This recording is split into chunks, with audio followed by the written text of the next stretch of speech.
against the Broncos? Yeah, I think you will. I think that the Broncos are going to put up a good fight, but I think Taysom's too much because he can do stuff on the ground. He's obviously has some experience in this system. I'm going to say 30-27. Saints find a way to win this game. I agree with you, David. I have the Saints winning 28-20. And not only does Jaysom Hill have a great game, I got a lock later on in the show. I'll tell you guys something about Jaysom Hill. But Sean Payton, man, is there a better offensive play caller to scheme and leverage a defense with no matter who the quarterback is? I like Sean Payton in the New Orleans Saints. You know how everyone was like, oh, it's going to be Jameis for sure. Taysom Hill does do many things. He's a jack of all trades. And Sean Payton was ready for it. He's like, just watch what my QB can do. I also have the Saints 28-20 winning this one. I think we'll see even more from Jaysom Hill this year. Guys, we have a lot more game tips coming up later on in the show.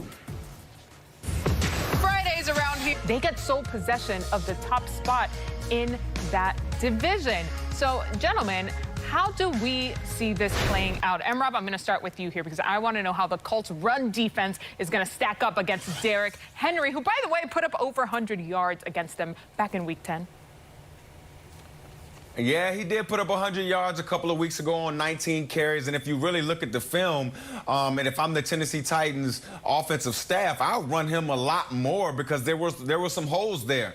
And with the Indianapolis Colts defense they did a lot of line stunts, and Darius Leonard was all over the football field. He led the team with 9 tackles, but he has to get more of this. It has to be more of Darius Leonard tackling this big Derrick Henry before he gets going downhill, because once Derrick Henry puts his foot in the ground and gets going downhill, it's almost curtains for the second level of a defense because he gets a head of steam, and you don't really want to stand in front of this guy when he has a head. You know another thing that can stop Derrick Henry, though, guys? Phillip Rivers. And I know y'all are wondering, Phillip Rivers don't play no defense. How you going to stand in front of Derrick Henry? No, because you score points offensively with the Indianapolis Colts, push the envelope even more, and force Ryan Tannehill to throw the football. That's another way that you stop Derrick Henry from having a great effect on this game.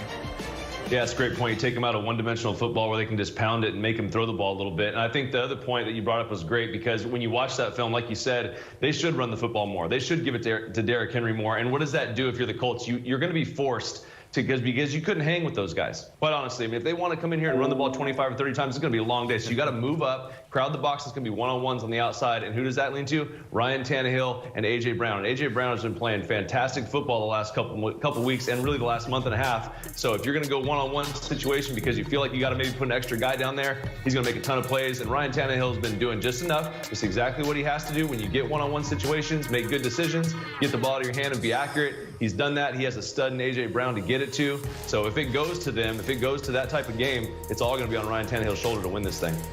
You know, last week when we were talking about the Colts game, we were talking about how sneaky they've been this season. Well, we got a little insight from Indianapolis later on in the show with Jonathan Taylor will join us. He talks about his hot start as a rookie and what he draws from King Henry, by the way, who's going up on the other side of the field. But first, I want to do some more game picks, you guys.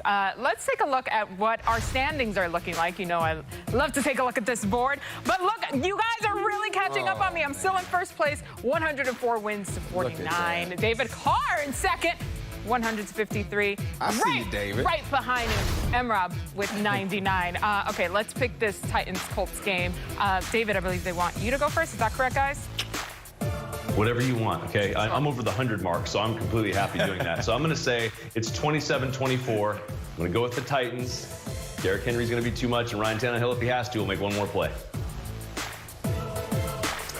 David, I agree with you, brother. I have the Tennessee Titans 23-17. Just to your point, I think they're going to crowd the line of scrimmage. They saw the same tape we all saw. Derrick Henry had some lanes, but I think what's going to break their back is just a tear screen out to A.J. Brown, and he's going to hit it for 60, and that's going to be the game winner. I got the Tennessee Titans. Okay, I have the Titans as well. My score, a little closer maybe than people would expect, 31-27. I do think it's going to be a battle up there. NFL Total Access with Friday answers to Sunday questions, like who's in and who's out, who's about to go off and who's about to go down. We've got 3 keys to an upset for Brady and the Bucs in the game of the week. And one thing you need to know about the Steelers and Ravens without Lamar Jackson. We're off also talking Titans and Colts with the rookie himself, Mr. Jonathan Taylor. This is your official Week 12 Viewers Guide. Winners picked, scores predicted, stats projected. Plus, 3 Sunday favorites on the verge of getting beat. That's called an upset alert. This is called NFL Total Access.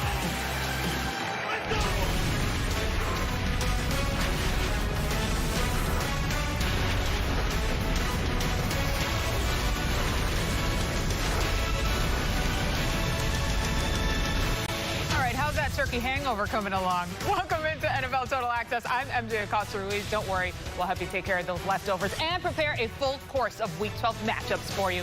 Michael Robinson, David Carr, and Cynthia Freeland are with me tonight. We'll talk Kyler or Cam. Which QB style will be more effective when they face off on Sunday? Cynthia explains why the Bears-Packers game will be a higher scoring affair than you may think. And a lot has changed, of course, in the last 24 hours. So we'll start with the latest news on the Ravens and Steelers. For that, we bring in our Tom Pelissero. Tom, the Ravens-Steelers game now scheduled for Tuesday. Ultimately, what led to this game being moved once again?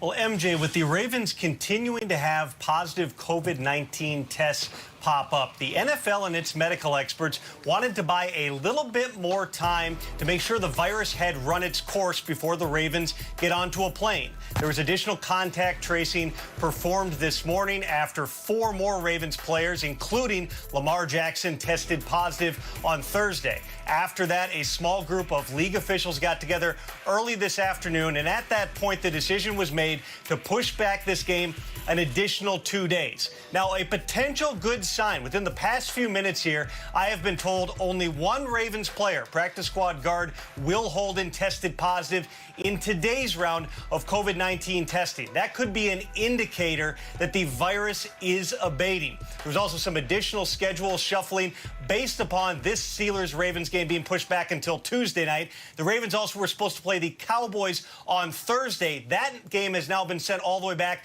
to next Monday, December 7th. And that timeline, MJ, means Lamar Jackson has a chance to be back in uniform when they face Dallas. All right, Tom, so we've talked rescheduling, if you will, but let's talk injuries as well. Who's in and who's out for this week? Let's start with Falcons running back Todd Gurley. He is out because of a knee injury against the Raiders. Certainly a significant loss for Atlanta. Expect a lot of Brian Hill there. Panthers quarterback Teddy Bridgewater, he is in. Will start for the Panthers against his old team, the Vikings, after sitting out last week with a knee.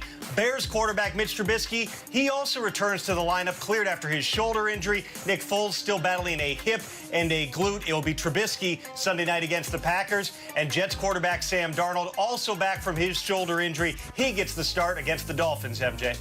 All right, Tom, as always, a lot to keep